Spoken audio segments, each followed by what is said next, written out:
Each morning, Sara goes to school knowing she must face a alleged bully in the same classroom. It began quietly with whispers and small giggles that made her uncomfortable. Sara hoped it would stop, but it continued. The alleged bully would constantly mock her in front of others. Then on July 9th, 2025, things escalated. Following a disagreement over a school project, Sara was attacked in the washroom. She suffered injuries to her head and lower back. So there's this girl in my class. She's not a classmate. We used to be close, but then something shifted when we came into Form 5. She will verbally abuse me. Like if I do something, she would say like, oh, why is she here? Why is she doing it? She's so slow and all that. But I didn't really take into consideration because it's just we were starting to make a t-shirt for our class. And I was the one that was supposed to design the t-shirt. So I did design it and I asked everyone like, oh, are you okay with this? Are you okay with that? Like, is that colour okay? And everybody agreed, but they disagreed. Then afterwards, it was recess. I went and sit with my friends. She was in the bathroom, but I didn't know. One of my friends, she went to the bathroom and then that classmate was like, oh, kau boleh tahu kenapa biadab apa semua. Aku nak jumpa mak dia tak ada bapa kan? Betul lah tu, kerana macam tak ada bapa. I asked her, I was like, kau siapa cakap pasal bapa aku? And then even at that time, she didn't like back down. She was like, oh, kamu tak ada bapa kan? And then I got angry. I pointed my finger. I was like, kau siapa? And then she attacked me. Her first attack was she grabbed my hair and then she banged into the door and then to the wall and then to the sink. I couldn't fight back because my glasses fell and I cannot see with the glasses. And then... Don't cry. Be strong, okay? Be strong. Don't cry. I know you're emotional, but don't cry.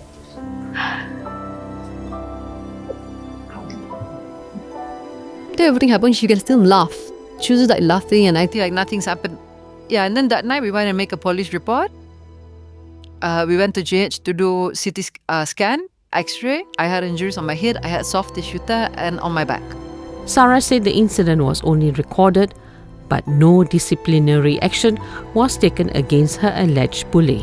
So I was in the headmaster's room and then the two girls that were with me, they were also in the room.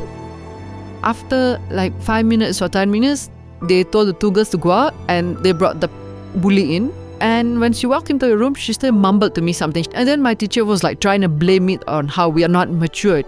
They told us to shake hands and everything. It's like, oh, kes ni lah tutup and everything. And the action was only to put the kesalahan besar in the system.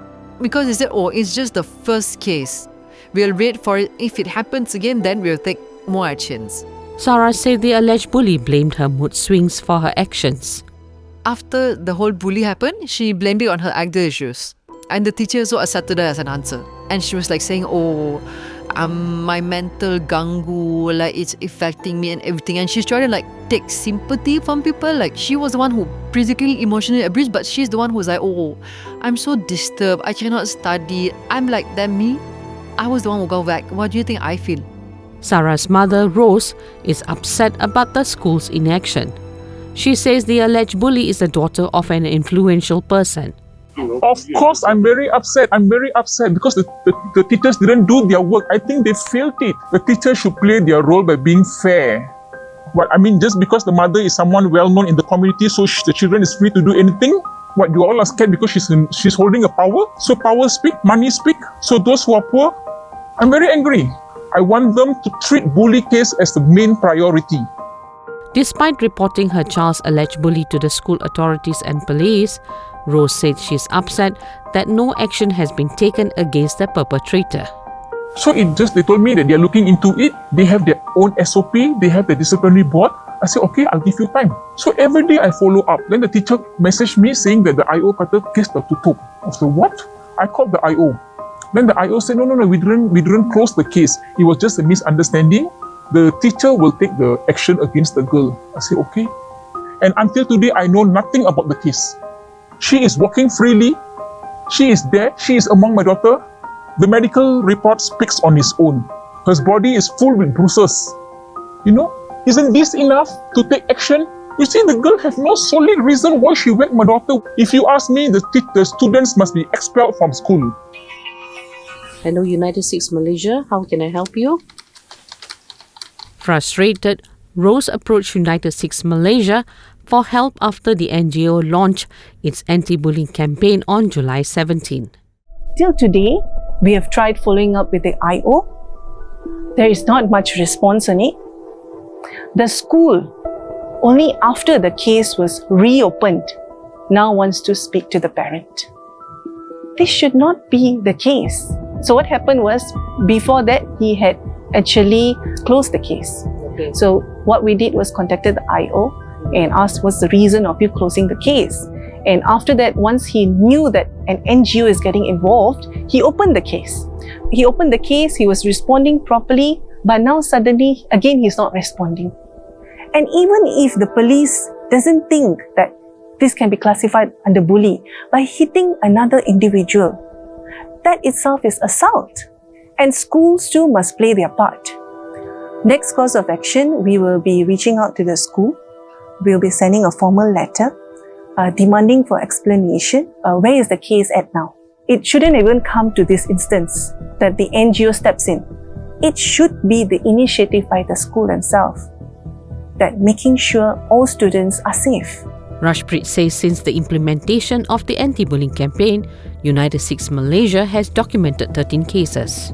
This initiative was followed from the case of Sara. At United Sikhs, we do not want another incident like Sara. As much as we can, we want to protect individuals. We want a space, a safe space for people to come forward to tell us that I am facing this issue. Secondly, we want to guide. We want to give legal support and also, where possible, intervention. Sara says she is not seeking pity but feels betrayed that the alleged perpetrator remains at school. I am angry. I feel angry because there was no action taken, and I'm also upset because, yes, it happened to me, and the girl is just being let go like it's normal. There are high chances of her doing it again. When your school doesn't take any action, it makes other students think like, oh, she got bullied and they didn't take any action against the bully. So is it normal to do in the school?